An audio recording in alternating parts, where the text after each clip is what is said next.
The massive war room aboard the Coalition flagship Harmony's Edge felt like a tomb. Dozens of alien voices filled the air, but they all carried the same message: defeat was coming, and it was coming fast. Admiral Kang Minho sat in his designated spot near the back wall, watching as representatives from 12 different worlds argued about their survival. Nobody looked at him. Nobody asked his opinion. To them, he was just another primitive species that had stumbled into space travel recently. The humans weren't even supposed to be here, but desperate times called for desperate measures.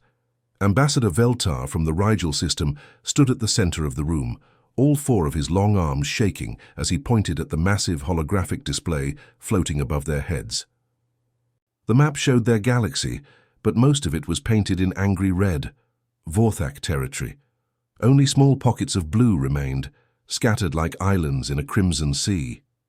"The Centauri cluster has fallen," Veltar announced, his voice cracking with exhaustion. "We lost 47 ships in the last engagement alone. Our casualties are becoming impossible to replace." Murmurs of despair rippled through the assembly. The Centauri cluster had been one of their strongest defensive positions, a natural choke point that should have held for months.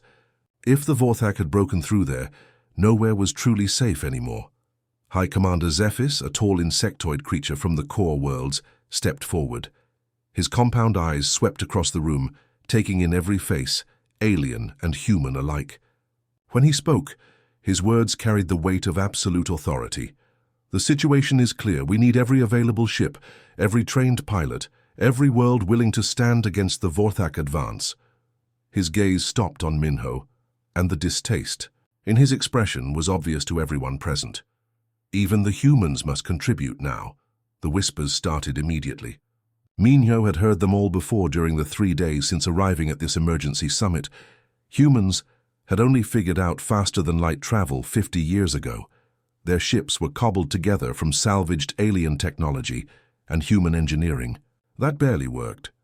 Most coalition species considered them little more than clever animals who had accidentally stumbled into the stars. But Minho had studied the reports. He knew why they were really here, and it had nothing to do with their military capabilities. Earth controlled 3 crucial hyperspace junction points, natural formations in space that allowed ships to travel between star systems quickly. Without access to those routes, the Coalition's already strained supply lines would collapse completely. Minho stood up slowly, his movement drawing every eye in the room. At 53 years old, he was one of the youngest admirals in human history, promoted rapidly as Earth's military expanded to meet the demands of interstellar conflict. His uniform was simple compared to the elaborate ceremonial dress of the other species, but it was clean and practical. "What exactly are you offering?" he asked, his voice cutting through the nervous chatter. Zephys tilted his head, antennae twitching, with what Minho had learned to recognize as irritation.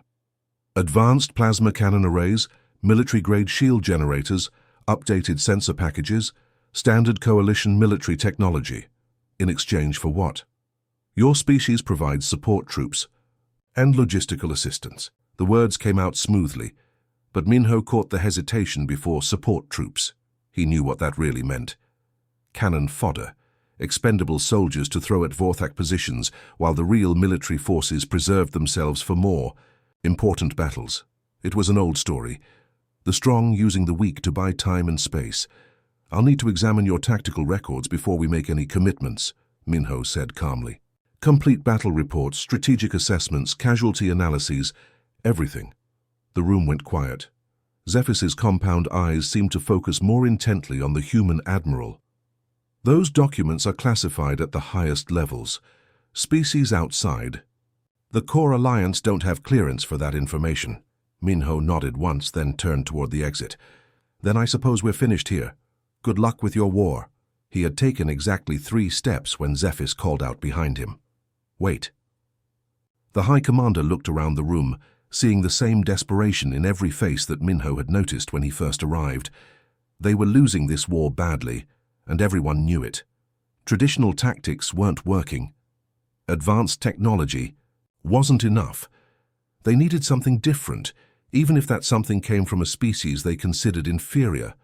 More importantly, They needed those hyperspace routes. Without them, the remaining coalition worlds would be cut off from each other, making coordinated defense impossible. The Vorthak would pick them off one by one until nothing remained. "Very well," Zephys said finally. "You'll have access to our tactical database, but I want you to understand something, Admiral. This isn't some training exercise or border skirmish. The Vorthak don't negotiate. They don't take prisoners, they don't show mercy. They conquer completely or they destroy everything they can't use." Minho turned back around, and for the first time since entering the room he smiled. It wasn't a pleasant expression. It was the kind of smile that came from someone who had seen real war and wasn't impressed by threats. "Commander Zephys," he said quietly, "you clearly don't know much about human history. We've been fighting wars of extinction for thousands of years, usually against each other." His smile grew wider.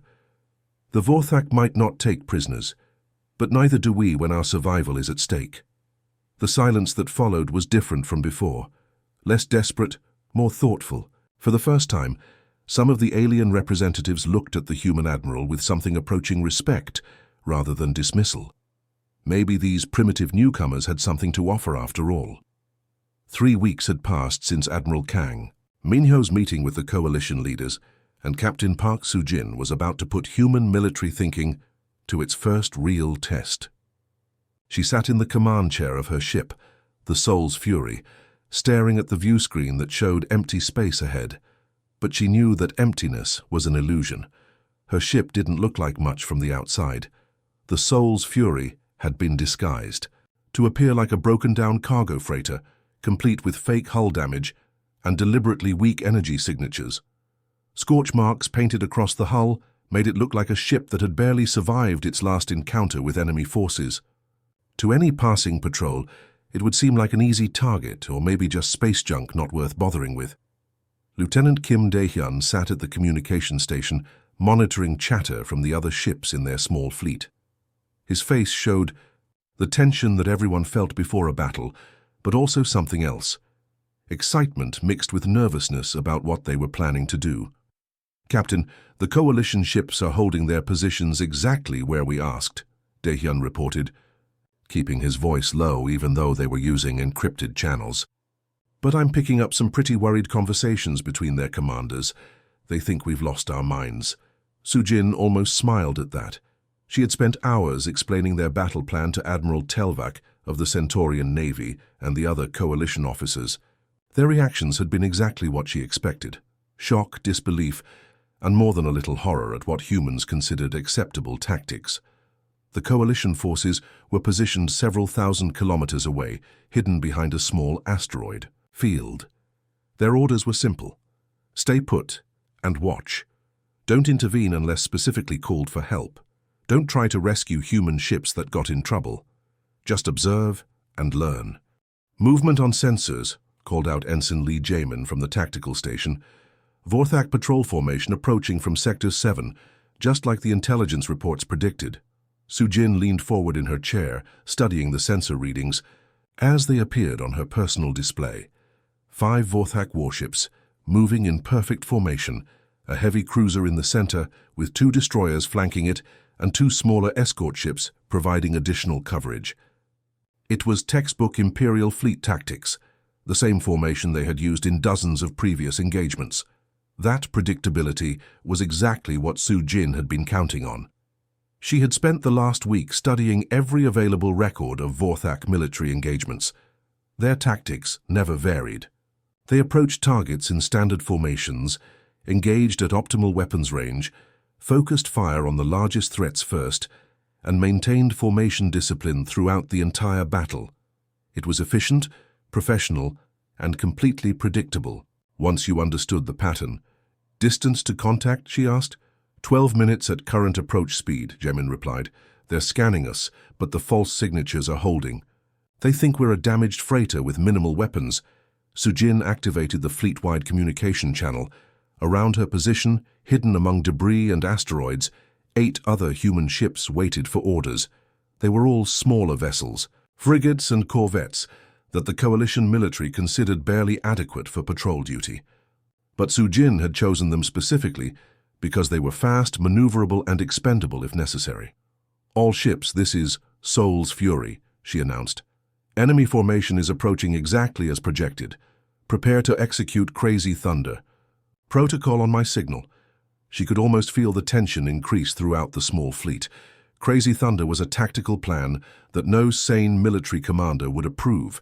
It violated every principle of space combat that had been developed over thousands of years of interstellar warfare. But that was exactly why it might work. The Vorthak ships continued their approach, maintaining perfect formation. Sujin watched their movement patterns, timing everything in her head.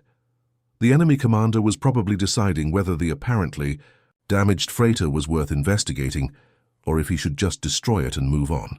8 minutes to contact, Jimin reported. They're still scanning, but showing no signs of alarm. Good. They see exactly what we want them to see. Sujin's finger hovered over the communication control. "All ships, execute Crazy Thunder protocol." Now, what happened next would have been considered madness by any military academy in coalition space. Instead of maintaining formation and engaging the enemy at optimal range, the human ships suddenly scattered in all directions like a flock of birds startled by a predator. But this wasn't panic. It was carefully choreographed chaos. The Soul's Fury dropped its disguise and accelerated directly toward the Vorthak heavy cruiser, not at an angle that would allow for optimal weapons engagement, but straight at the enemy ship's hull. At the same time, the other human vessels came at the Vorthak formation from impossible directions, above, below, and from the sides, ignoring every rule about maintaining safe distances and coordinated fire patterns. The Vorthak commander clearly had no idea how to respond to such tactics. His ships tried to maintain formation while targeting the scattered human vessels, but they couldn't lock onto targets that kept changing direction and speed in seemingly random patterns. Sujin felt the impact as her ship's reinforced prow smashed directly into the heavy cruiser's shield generators. The collision sent shockwaves through both vessels, but the Soul's Fury had been specifically modified for ramming attacks. As the Vorthak shields flickered and died, the smaller human ships swarmed around the damaged cruiser like angry insects, firing at point-blank range into vulnerable systems. The entire engagement lasted less than 10 minutes. When it was over, all 5 Vorthak ships were either destroyed or drifting helplessly with their main systems offline. The human fleet had taken damage. 3 ships were seriously hurt and 1 was completely destroyed, but they had achieved total victory against a numerically superior force. Sujin's communication system immediately lit up with incoming calls. From the coalition observers, Admiral Telvik's voice came through first, filled with a mixture of amazement and horror. "Captain Park, your casualties. How many of your people did you lose?" "Acceptable losses," Sujin replied calmly, reviewing the damage reports from her surviving ships. "We achieved our primary objective, but you sacrificed an entire ship and crew just to create an opening for the others. The crew of the Busans. Pride knew the risks when they volunteered for the ramming attack. This is war, Admiral, not some kind of honorable sporting match." The silence that followed her words told Sujin everything she needed to know about how the coalition species viewed warfare. To them, military engagements were governed by centuries of tradition, honor codes, and rules about acceptable tactics.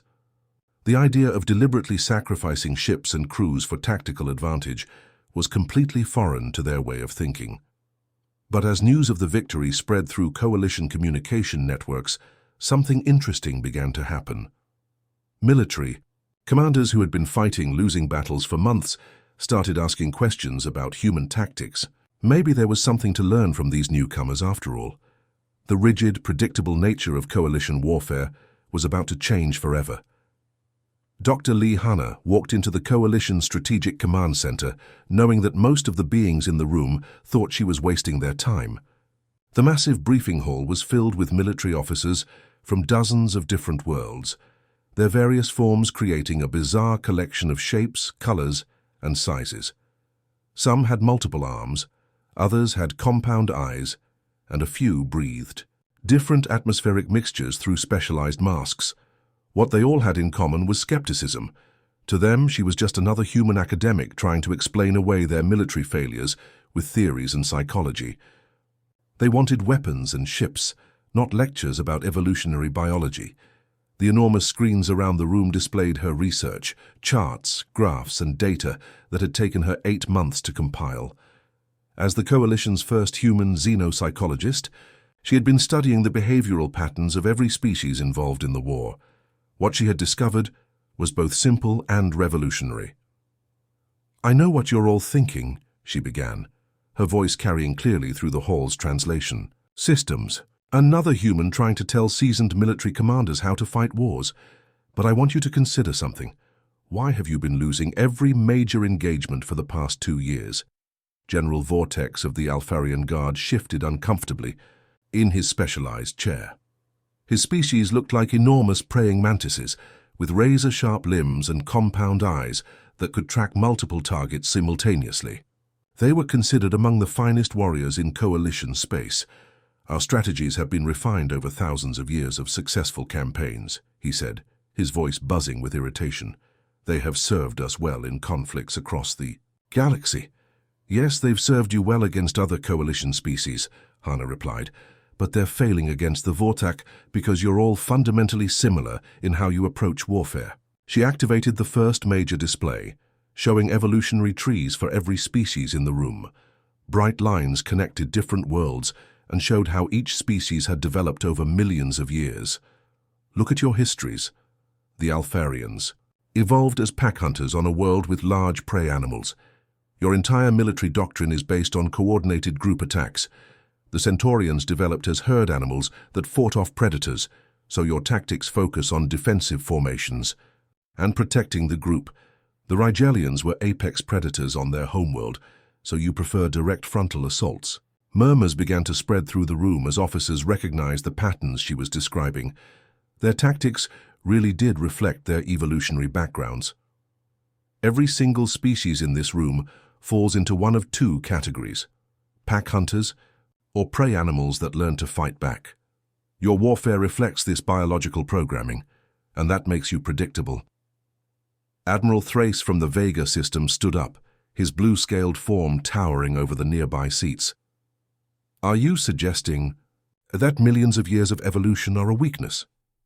"I'm saying that the Vorthak have been studying you for decades. They know exactly how each species will respond in any given situation because your responses are programmed into your DNA." Hana pulled up a new set of data showing Vorthak battle plans from recent engagements. They plan their attacks based on your predictable behaviors. She highlighted several key battles where Coalition forces had responded exactly as the Vorthak expected. Pack hunters forming coordinated attacks, defensive species creating protective formations, predator species charging directly at the enemy. In every case, the Vorthak had been ready with perfect counter-tactics. "Now let me show you something different," Hana said, bringing up information about human evolution. "Humans didn't evolve as specialized pack hunters or prey animals. We were persistence hunters and tribal warriors." The display showed early human development, small groups of primitive humans tracking prey across vast distances, not through speed or strength, but through endurance and intelligence. More importantly, it showed humans fighting other humans in conflicts that lasted for thousands of years. We hunted by outlasting our prey, following them until they collapsed from exhaustion. We survived by being more adaptable than anything else on our planet, and we fought wars against our own species for 50,000 years before we even developed agriculture. Commander Park Ji-won stepped forward from where she had been standing near the back of the room. As Hana's military liaison, she had helped analyze the tactical implications of this research. "Dr. Lee asked me to review Vorthak battle patterns from their perspective," Ji-won announced. "Show them last week's engagement at the Kepler station." The screens displayed the Vorthak attack plan that had been recovered from wreckage after the battle. Hana overlaid it with her predictions based on psychological analysis of Vorthak command structure and decision-making patterns. Based on their rigid hierarchical thinking and preference for overwhelming force, I predicted they would approach from 3 attack vectors.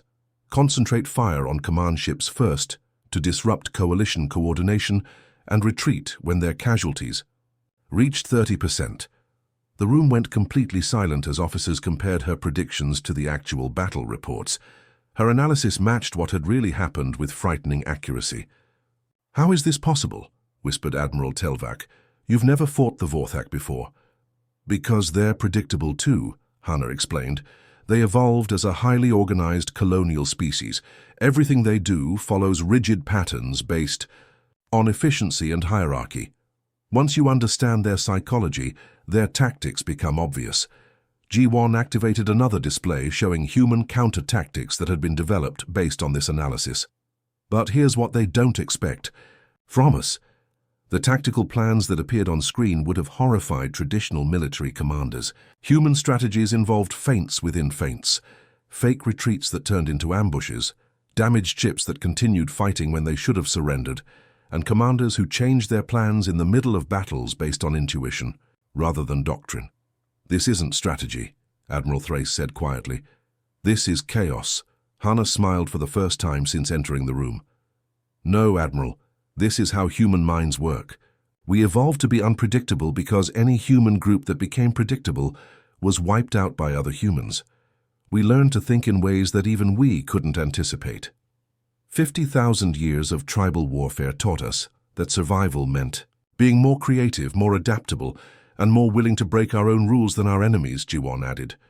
"We don't just have tactics, we have the ability to abandon those tactics and create new ones in the middle of a battle." General Vortex leaned forward, his compound eyes focusing intently on the human displays. "So you're saying you can teach us to think like humans?" "We can teach you to think like warriors instead of just soldiers," Hannah replied. "Soldiers follow orders and doctrine. Warriors adapt and overcome." The room erupted in discussion as officers from different species began debating the implications. Some were excited by the possibilities. Others were horrified by the idea of abandoning traditions that had served them for millennia. But over the following weeks, something remarkable began to happen. Coalition forces that had been trained in human tactical thinking started winning battles. For the first time since the war began, Vorthak casualties began mounting as their enemies became unpredictable. The galaxy was about to learn that sometimes the best way to fight was to stop fighting like everyone expected you to. Emperor Korthval couldn't believe what he was reading. The reports spread across his command table told a story that made no sense. These humans, these supposed primitives from a backwater planet, had destroyed more of his ships in just 3 months than the entire coalition had managed in 3 years of war. His clawed fingers traced the numbers again and again. Hundreds of Vorthak vessels gone. Elite crews with decades of experience, wiped out by beings who had barely learned to travel between stars. The Emperor's 4 eyes burned with rage as he turned to his intelligence chief. "Explain this to me," he growled, his voice echoing through the war room. "How are these creatures doing this?" The intelligence officer shifted nervously, his own mandibles clicking in distress. "My lord, they're not fighting like we expected. They don't follow any known military doctrine. They attack from impossible angles, use their own ships as weapons, and they're teaching these tactics to the coalition forces." This was the part that truly worried the Emperor. For generations, the Vorthak had dominated the galaxy because they could predict their enemies. Every species fought in patterns, followed logical strategies that could be countered, but humans seemed to throw logic out the airlock and replace it with pure chaos. "Coalition forces are becoming unpredictable, sir," the intelligence chief continued. "They're adopting human methods, ramming attacks, suicide runs, using civilian ships as decoys. Our commanders don't know how to respond anymore." Korthval slammed his fist on the table, sending data tablets scattering. 3,000 years of Vorthak military dominance, and these newcomers were unraveling it all in a matter of months. His empire, which had crushed dozens of civilizations, was being embarrassed by a species that still used projectile weapons alongside their energy cannons. "Deploy the world breakers," he commanded, his voice cold as the void between stars. "If we cannot defeat them conventionally, we'll turn their planets into glass until their spirit breaks." The room fell silent. The world breakers were the Empire's ultimate weapons, massive dreadnoughts each capable of cracking a planet's crust and boiling away its oceans. They had only been used 5 times in Vorthak history, reserved for civilizations that absolutely refused to surrender. Using them now would send a message across the galaxy that the Empire's patience had reached its end. 5 of these monster ships began their slow journey toward Coalition space, their hulls bristling with planet-killing weapons. Each one was the size of a small moon, protected by shields that could deflect the combined firepower of entire fleets. The Emperor smiled as he watched them depart. Surely even the humans couldn't find a way around this level of overwhelming force. But Admiral Cho Min-seok had been expecting exactly this move. From the bridge of his flagship, the Inchen's Resolve, he studied the intelligence reports with calm eyes. The humans had learned to read Vorthak patterns just as well as the aliens had once read theirs. When an enemy grew frustrated, they always escalated to their biggest weapons. "Signal all fleet commanders," Min-seok announced to his bridge crew. "Operation Ghost Strike is now active." The response was immediate chaos across the communication channels. Admiral Zexan, the Coalition's senior commander, appeared on the main screen with disbelief written across his reptilian features. "Admiral Min-seok, did you just say what I think you said? You want to attack the Vorthak homeworld directly?" "That's exactly what I'm saying," Min-seok replied calmly. "While their world breakers are hunting our fleets, we're going to be in their backyard." The alien admiral's scales changed color, a sign of extreme stress among his species. "Sir, this is complete madness. Vorthak Prime is protected by thousands of ships and defensive platforms. No force in galactic history has ever attempted such an attack." Other Coalition commanders began voicing similar protests. The Vorthak capital system was legendary for its defenses. Automated weapon platforms, patrol fleets, orbital fortresses, and the Home Guard made it essentially impregnable. Even suggesting an attack was considered a sign of mental breakdown among military strategists. "Maybe it is suicide," Min-seok admitted with a slight smile.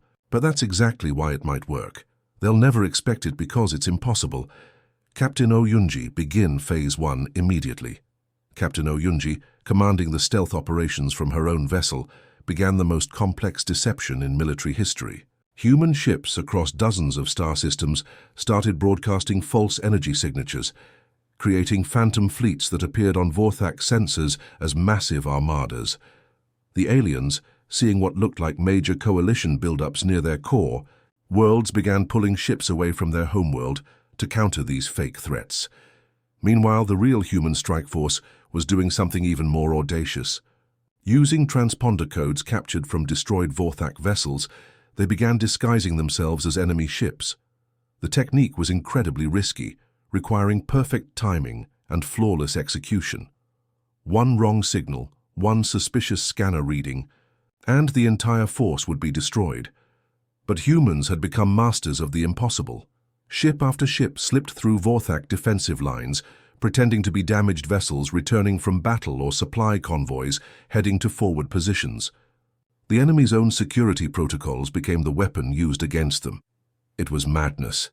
Military academies across the galaxy would later study this operation as an example of either brilliant strategy or complete insanity. Perhaps it was both.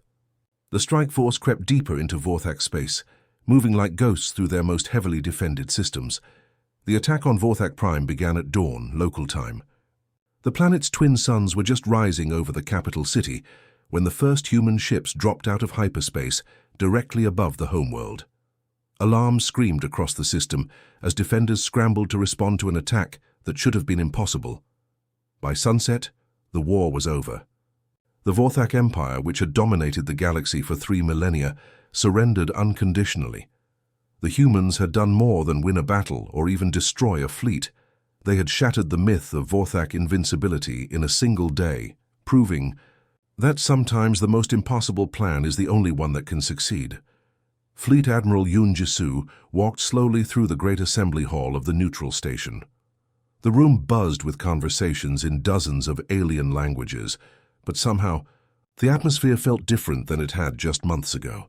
Where once there had been fear and suspicion, now there was curiosity and respect. The golden light from the station's artificial sun streamed through massive windows, casting long shadows across the polished floor. Representatives from over 100 worlds had gathered for this historic session of the reformed Galactic Council. Some were old allies, others former enemies, but all of them were here to listen to humanity's final report on the war that had changed everything. Jisoo took her place at the central podium and looked out at the sea of faces, scales, and other features she was still learning to recognize.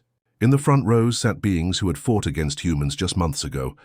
In the back, she could see the grateful faces of coalition species who had been saved from Vorthak domination. All of them were united now by one thing. They wanted to understand how humanity had done the impossible. The Vorthak Empire didn't lose because we had better ships, she began, her voice carrying clearly through the hall's perfect acoustics. They didn't lose because we had superior weapons or more advanced technology. In fact, our equipment was often inferior to theirs. A ripple of interest passed through the audience. Many had assumed that some secret human superweapon had turned the tide of the war. They lost because they couldn't adapt to chaos, Jisoo continued. Every other species in this room, every civilization we've encountered, fights by rules. You have honor codes that dictate how battles should be fought. You have tactical doctrines passed down through generations. You have predictable patterns that your enemies can study and counter. She gestured to the mixed crowd before her, noting how some delegates were already taking notes. But humans are different. We learned warfare by fighting ourselves for thousands of years. Nation against nation, tribe against tribe, sometimes brother against brother. We had no choice but to innovate constantly, to break our own rules, to do the seemingly impossible when our very survival was at stake. The hall was completely silent now. Even the usual background chatter of translation devices had stopped as every being focused on her words. When we first encountered galactic warfare, we didn't know the rules. We didn't understand that certain tactics were considered dishonorable or that some strategies were thought to be impossible, so we did them anyway. We used our own ships as weapons because we didn't know it was supposed to be unthinkable. We attacked from angles that military textbooks said were suicidal because we'd never read those textbooks. Admiral Telvak, the Centaurian who had become one of humanity's closest allies during the war, stood up from his seat. His blue-scaled face showed the kind of deep respect that his species rarely displayed. "Fleet Admiral Jisoo," he said formally, "the War College on Centauri Prime has submitted an official request for permanent human instructors. Our officers need to learn what you call creative thinking. Our traditional methods served us well for centuries, but this war showed us that adaptation is more valuable than tradition." Similar murmurs of agreement rippled through the hall. Jisoo wasn't surprised. In the weeks since the war's end, humanity had received hundreds of requests for military advisors, tactical consultants, and strategic planners. The galaxy had suddenly realized that their old ways of thinking about conflict were dangerously outdated.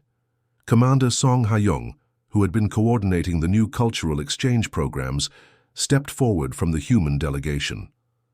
"The most remarkable development has been the response from our former enemies," she announced. "Former Emperor Korthval himself has enrolled in our strategic studies course on Earth. When asked why, he said that understanding human unpredictability is the key to preventing future conflicts." The hall erupted in surprised chatter. The idea of the former Vorthak ruler studying under human teachers was almost as shocking as the original victory had been. Jisoo raised her hand for silence and continued. "We didn't set out to become teachers or philosophers of war. We just did what came naturally to us. But now we understand that our real contribution to the galaxy isn't our fighting ability. It's our way of thinking." She looked directly at the Vorthak delegation, several of whom were openly studying human tactical manuals with the kind of intense focus their species was famous for. "We didn't just defeat an empire. We showed the galaxy that adaptation is survival, that breaking the rules isn't barbarism or chaos for its own sake. It's evolution. It's the willingness to change when change is necessary, even if that change goes against everything you've been taught."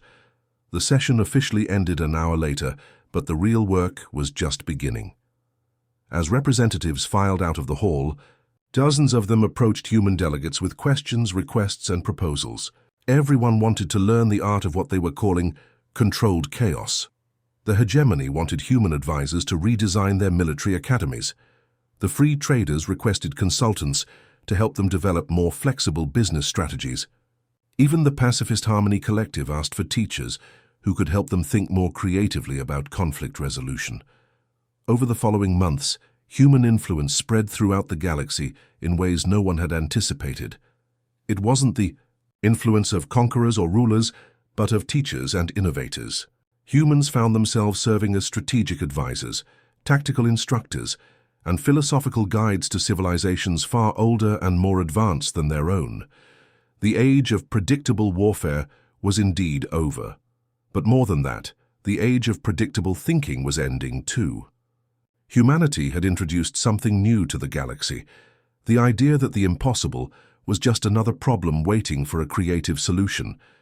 The age of human influence had begun, not through force or dominance, but through the simple act of showing others that there was always another way to think about any problem.